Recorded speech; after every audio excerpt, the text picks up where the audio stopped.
Hi, everybody. This is Josh Jelinski, the financial quarterback, and we're joined by estate planning attorney Greg Racki. He's the director of estate planning at Ligris. I hope I'm saying it right. He's been practicing in the field of estate planning for 15 years. Was named a super lawyer, rising star, and his practice is dedicated exclusively to estate planning. So, Greg, for those who don't know you or not familiar with your work, describe your background and what got you in to financial planning. Sure. So I graduated from Stonehill College with a degree in economics, and I was very interested back at that time in the world of finance, the world of economics, working with families. Decided to go to law school, and I went to BU Law, graduated in 2006, got a job at a big firm called WilmerHale. Out of law school in Boston. I worked there for a little over 3 years and then left it when I was a senior associate to start my own practice, to do this on my own in 2009. And that independent practice has been going for now 12 years. And I'm also the director of estate planning at Ligris and Associates, which is a firm in Newton, Massachusetts. Great. So what do you do at Ligris? So Ligris is a whole bunch of real estate attorneys plus me. So Ligris is one of the largest transactional law firms in Massachusetts when it comes to real estate. They do, I'm pretty sure, more residential closings than any other firm in the state. But they had no one that was doing estate planning. So a lot of their clients were coming to them and saying, great, we just closed on our condo. We just closed on our big, beautiful house in the suburbs. Now we heard that we need a will. Can you guys do it? And Ligris, for a long time, was not able to say yes to that question. So they approached me back in 2009 and asked if I would come on board to manage all of their estate planning for all of their clients. Oh, great. That's been going on for a couple of years now. No, that's fantastic. So what are some updates, and give us a 2021 update of the estate planning landscape? What things do we have to be aware of?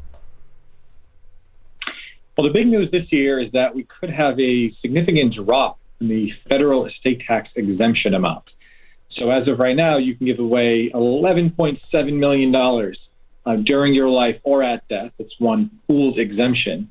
But next year, there's a good chance that that's going to go down to somewhere in the $5 to $6 million range. Still pretty significant. When I started doing this, the exemption, I believe, was $1 million back in 2005 when I was a summer associate. And it's bounced up and down. So going from 11.7 to 6 is a big deal, but it's still fairly high. With that said, there are some moves that you can make this year in terms of giving away assets if you're in that $5, $6, $7, $8, $10 million range, so that you don't lose your exemption if it is lower next year, or at least you don't lose the amount that is going to be dropped by next year.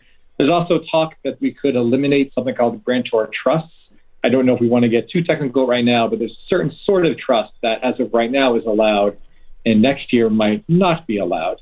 And that sort of trust allows someone to give away their assets for estate tax purposes, but still pay the income taxes on the amount for the rest of their lives, effectively making an additional gift to the recipients of the trust by footing the bill for the income taxes for the rest of their life. That game might go away next year. So we'll see what happens and how the negotiations go in Congress. Those are the two big moves this year. So the estate tax exemption and the capital gains step up, but I don't really see them getting rid of the step up in basis. Are you really seeing that happening? It's tough to tell. I used to think I had a good idea of exactly how these negotiations were going to go down. I don't think the step up in basis is going to go away. I think the treatment of Grantor Trust might change, but I don't think the step up in basis at death is going to go away. So the step up in basis, common language, everyday speak. You own 100,000 of Disney stock. You buy 100,000 of Disney stock in 1990. You now have 10 million. Or let's say Granny. So Granny has $3,000 of Disney stock that she bought because she liked Disney. Yeah. She dies. She leaves the grandkids $30,000 of Disney stock. Right now, she pays no tax. And so with this new current tax proposal, Biden wants to eliminate the step up. Does he want to eliminate the step up for Granny? or is that a misstatement, No, or is there a cap, or is it only elimination of the stepped up basis for people who make over $1 million? What is the what's the current consensus of what they're going to do? The current consensus is that the elimination of the step up in basis is not going to happen. So by my estimation, by Ernst & Young's estimation, which I have some friends that work over there and they do a lot of policy research, is that is one of the negotiation pieces that is going to be given back to Republicans, is that the step up in basis is not going to be eliminated. So Granny can give away, whether Granny has a whole bunch of money or Granny just has that Disney stock. I think it's likely that Granny will continue to be able to give away that money. Whether or not we have some sort of compromise and the step up in basis is eliminated only for high income earners or people with significant assets is a possibility. But I think that'll fall off the table. I actually wouldn't be surprised if all of the estate planning changes fall off the table, because they are not big money makers for Democrats anyways. So the actual revenue produced by the estate tax is not nearly as significant as the increase in income taxes. And Republicans like to push back on that one pretty hard. So I wouldn't be surprised if the eventual estate tax changes that we see in 2022 or 2023 are actually more minor than what people have been fearing, at least in this world, over the last few months and year. Or is that what they want us to think, so they can slip it in the dead of night at December? I do remember consensus was very wrong, because a number of years they said Biden, remember a few years ago, not Biden, Obama was going to lower the estate tax to like $6 million, and the consensus in the legal community wasn't it like $6.5 million? That was kind of what everybody landed on, and then it never happened. Remember that? Yeah, and there was also that 1 year where the estate tax exemption went away, and every estate planning lawyer told their clients when that was scheduled to happen a year or two in advance, there's no way that they're going to allow the estate tax to just disappear for 1 year. There's going to be some provision that's going to be changed so that it was 10 or 11 that the estate tax went away for a year. People said there's no way that's going to happen. There's not going to be that one good year to die, and it did. So I guess we just don't know. Yeah, George Steinbrenner. I think George Steinbrenner ran. He died in the best year to die. That's Joe right. Robbie, however, the owner of the Miami Dolphins, died in the wrong year. So, do you know the story of Joe Robbie? Next year is always the best year, not this year. Yeah. Do you know the story of Joe Robbie? I don't actually. I'm going to Google it. I don't remember it off the top of my head. It was something, that's why I said, do you know the story? It was something like his family had to sell the Dolphins because he did like no estate planning, and he lost millions and millions of dollars to estate tax, and literally they had to sell the Miami Dolphins, which now I'm surprised I didn't know. This would be you got to use this story, because this is why people should work with an estate planning attorney. So, yeah, there was unfortunately, this is from the website Trust Council. Remember the Joe Robbie Stadium? That's what it was called. So imagine your whole life, the Greg Racki Stadium, and then all of a sudden they changed the name. That's what they did. Poor Joe Robbie. So he was the founder of the Miami Dolphins team. So I think a pro football franchise, certainly the Miami Dolphins, might be worth, somebody bought it now, it'd be like a $2 billion minimum investment, right? Yeah. He bought it, $115 million. So he literally built the stadium in Miami with his own money. So it wasn't like one of these like public-private partnerships. Yep. And he had to be sold by the family to pay an egregious amount of estate taxes shortly after he passed away in 1990. That's a long time ago, but it's one of those things. Elizabeth Robbie dropped the ball no one saw coming. Rather than leave her interest in the control of the trustees, Elizabeth elected to seek the 30% of her husband's $70 million estate due her under Florida law. It was called elective share. September 1991, the trustees asked for a delay and provided a share, but basically there was all these things, excesses of taxes. Elizabeth wanted her cut, wasn't going to wait. There was unfortunately not enough money to pay a $47 million state tax bill. So their kids lost $2 billion. And this is why, if you're really wealthy and this happens to you, you deserve it. because you should buy life insurance. I hear you. But I'm sure you've had people. Exactly. That's what I was going to say. Absolutely. But I've had so many super wealthy people over the years. They go, I don't want to buy life insurance. And some who are smart do because they kind of know. But you need life insurance when you're above a certain amount to pay the estate taxes. It's just... Particularly if you have assets that are not liquid. I mean, I had a real estate developer client in Boston, a pretty well-known guy back in the day. He had developed several hotels in Boston, several commercial and residential real estate developments, condos, offices, etc. And he was worth, I think, $150 million or more. And if he died, he had, at that point, whatever it was, a $60 million estate tax bill he was looking at. He wasn't married at the time, so nothing was going to go to a spouse. And we said to him, well, how are you going to pay the $60 million bill if you're deceased? Well, we're going to hold right there with that cliffhanger. How are you going to hold your how are you going to pay that $60 million bill when we return? Greg Racki, we're getting really good here, talking about estate taxes, Joe Robbie, how you can avoid being screwed by the government when you die. We're going to be talking more about the step up and what you can do about the elimination of the step up, the exemptions, Grantor Trusts, all this. And so if you don't understand this stuff, we're going to go into probate. We're going to go into all these things of like what to do with your money. When we return, this is Josh Jelinski, the financial quarterback. Don't touch that dial. And we're back. This is Josh Jelinski, the financial quarterback, with Greg Racki, who's a lot of fun. I'm glad you're a guest. This has become a fun surprise. Talking Joe Robbie. The Joe Robbie thing. So imagine you're Joe Robbie. I mean, I want to go back to this. Then we had the cliffhanger with the $60 million bill that your client had. It's sad. Imagine if you were Joe Robbie, your name was on the stadium. Yeah. That's no fun. The wife wanted the money, so she pulled it from a trust, screwed up all the estate planning, and it's actually a little more complicated than I remember. But the wife, rather than leave her interest in the control of the trustees, Elizabeth elected to seek the 30% of her husband's $70 million estate due her under Florida law. This is called the elective share. In September of 1991, the trustees asked for I do want you to talk about what went on here. So we'll talk about that next. But let's go back to the cliffhanger because we had a cliffhanger. So I have another cliffhanger. What happened with the Robbies? But so many of these things can be avoided. And over the years, I've met with people like real estate millionaires, and they don't trust like anything that's non-tangible, so they often screw themselves when they die. So talk about this $60 million cliffhanger. So what happened? Yeah, that's a great segue.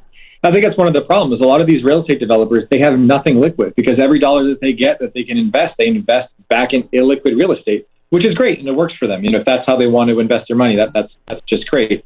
We, at the time I was working at a firm, and the partner and I wasn't a partner at the time, said to the guy, what are you going to do with the $60 million bill if you die? And he made some smart aleck comment because I'm going to accuse something along the lines, I don't care, I'll be dead. But his more serious answer is, I'm not sure. What do I do? And the answer is life insurance. Kind of a lousy cliffhanger because you basically give us the answer before. But that's really the answer. If you have an estate tax bill that's going to need to be paid and you don't have cash or liquid assets that can be sold to pay it, your really only option is to buy a big term, a whole life insurance policy to deal with that liability. Or, give it away or blow it. The best way to avoid the estate tax, by the way, is just to bounce your last check and just blow all your money. But a lot of people don't like that idea. I'm not sure why. Yeah, I think the here's the thing with the Trump tax code. Remember how people said, well, why didn't Trump reveal his taxes? My theory was he's one of these real estate guys. So he might have like $2 billion in real estate property. He might have like $1.8 billion in debt. And he probably has a $500 million life insurance policy to go to the kids to pay the debt. Because I know the guy who sold him life insurance. So I know he has lots of life insurance. So I know that for a fact because I know these people. So it's interesting. He probably isn't paying any federal income tax because of debt and owning real estate and depreciation. So like, it really isn't that much of a surprise. Like if you've helped people who have, real estate millionaires, these guys will have 60 million in real estate, 100 million in real estate, and they don't pay any taxes because of the depreciation. And then when they die, they usually pay a lot in estate taxes because 1 out of 2 of them never buys life insurance, and half of their money goes to the government when they die because they only trust what they see, taste, and touch. Which, if you're one of those people listening or watching on YouTube, and we're on youtube.com, just search for Josh Jelinski, the financial quarterback. We're live right now with special guest Greg Racki. What do you tell somebody, though, who only trusts the tangible? Because generally the real estate millionaire, they generally trust their old accountant who they've outgrown generally. Maybe their attorney, but they really don't trust their attorney. The attorney is like a necessary evil. Don't take that negatively. They don't trust. I agree. They don't trust. Same thing with the financial advisors. They barely trust us. And then it's I don't trust insurance because, I'm not going to get screwed by the insurance guy. Have you ever successfully, did you convince this guy to do the right thing, or did he not do the right thing? And he paid a lot in tax. Yeah, that's a good question. I'm sorry. Yeah, we did. And he ended up buying a whole bunch of life insurance. I think there's 2 ways you can convince that sort of guy or girl. Number one, you could say, okay, if you're not going to buy life insurance and the estate tax due is due, which of your properties are you going to want to be sold in a fire sale? Kind of make it concrete. Something is going to need to be sold because the government is going to get their money. So which one of your properties are you going to have your kids sell at some crazy discounted value to get that sale done quickly enough to pay the estate tax bill that's due? And they don't like that. They don't like that. I think that's kind of a stick rather than a carrot. But the carrot is, hey, if you buy a large term life insurance policy and you put it into an irrevocable life insurance trust, all of that money is going to pass to your descendants estate tax free. That's one of the easiest tricks in the estate planning book. And I'm sure you've talked about this on your show before, because it's a very straightforward one. Life insurance is part of your taxable estate if you own it, but not if you put it in a life insurance trust. And it's not quite that simple, but it's pretty close to that simple.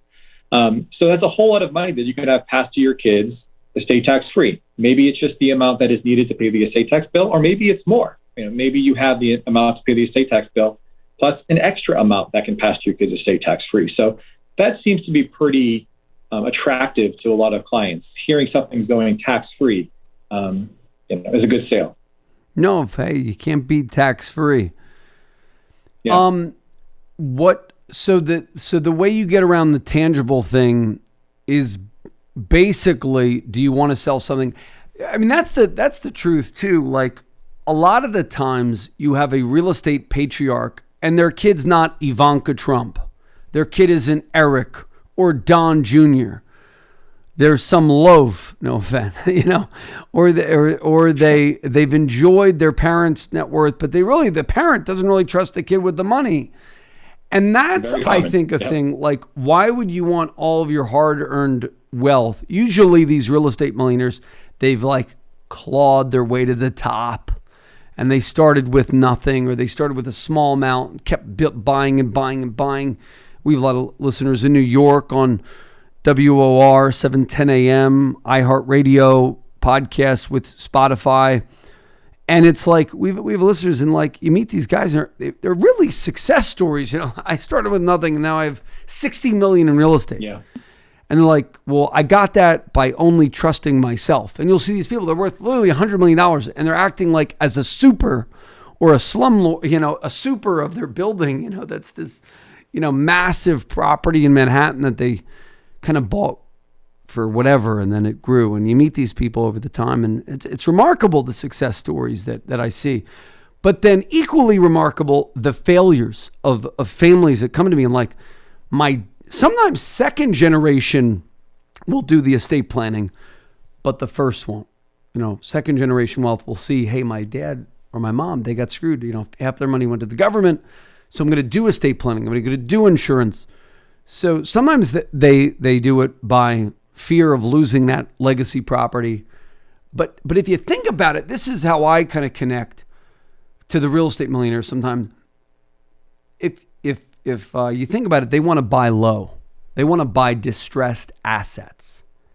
So if you think about the distressed assets you've bought, Most of the time, it's when somebody dies and there's a widow or widower. That's usually how they have built their wealth over the years to provide liquidity to the estate.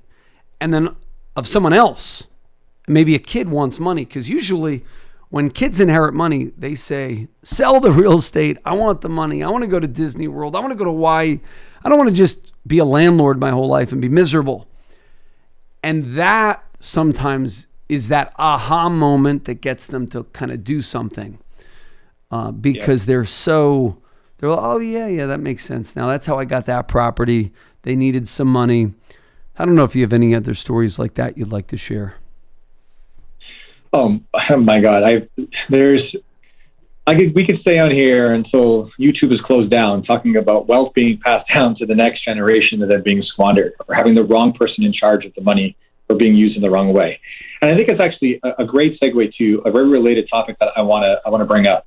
The most important reason to set up a trust is not for the tax savings. It's not for the Grantor Trust moves that you can make. It's not for income tax savings. The most important reason you can set up a trust is so that the right people are in charge of your wealth after you die. And for many people, their kids are not the right people to be in charge of their wealth.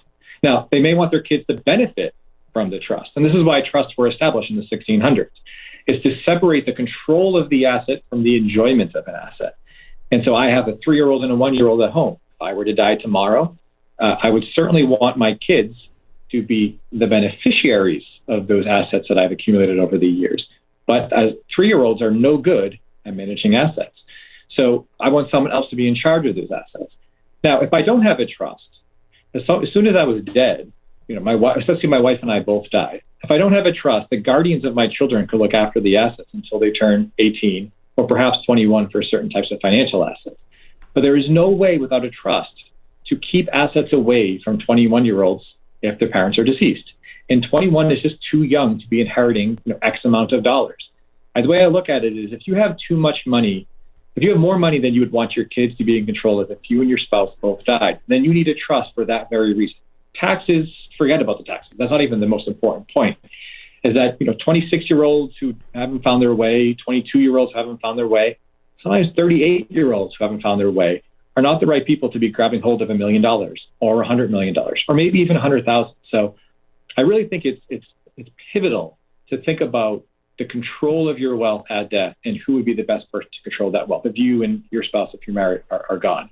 And if it's not your kids, then you need to trust, again, that the taxes don't matter. How do you pick the person in control of your money?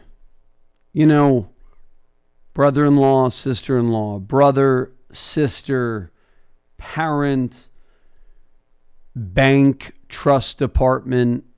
This is just me kind of being honest. I meet people over the years and they have blah, blah, blah trust company won't dole out money to a kid who needs money for health insurance. And then they're lording over their money like it's their own. So how do you pick trust company versus family member versus bank, or is there another option?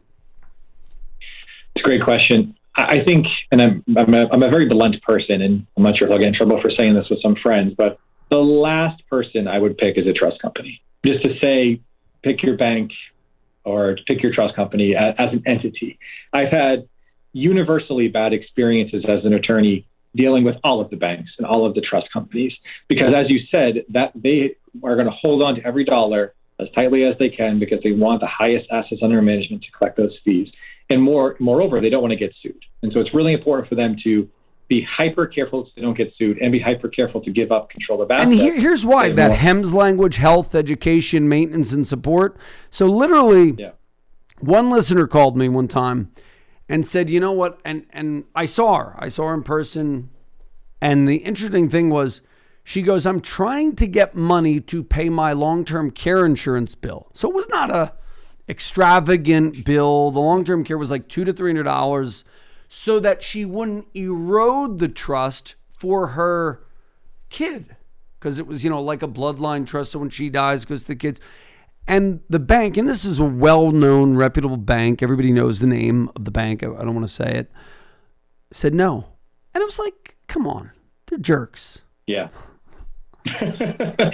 I've seen a lot of that. I mean, I think the best answer is if you have a family member that you love and you trust and is going to do right by your kids, I think the family member is the best option. I think an individual professional is also a fine option. If your accountant or your financial advisor or your attorney is someone you have a relationship with and you think they do a good job, and you don't have a family member that would be appropriate to name to manage that sort of wealth or manage that situation, I think an individual professional is also fine. But to me, the number one best option is a mature, competent family member, then a professional as an individual, and the last is the bank. A common question also is, should the guardians of my children, if you have minor children, and many of my clients do have minor children, should the guardians of my children also be the trustees of my trust? And that's actually one of the classic debates in the Well, we'll talk about that. That'll be our cliffhanger for this segment. Should my guardians of my children be the trustees? That's a classic estate planning debate. We will be back with Greg Racki's response to that question. But first, call us at 888-988-JOSH to schedule your no obligation review. And I'm going to pull Greg's arm. Greg, will you give a free consult if any of our people want to consult if they call us? Sure. Are you looking for business? I don't know. So we'll do it. We'll do a 2-for-1 special. You get a review with an estate planning attorney and a financial advisor with the Financial Quarterback team. So call us now, 888-988-JOSH, 888-988-JOSH, 888-988-JOSH. We'll be back after these messages.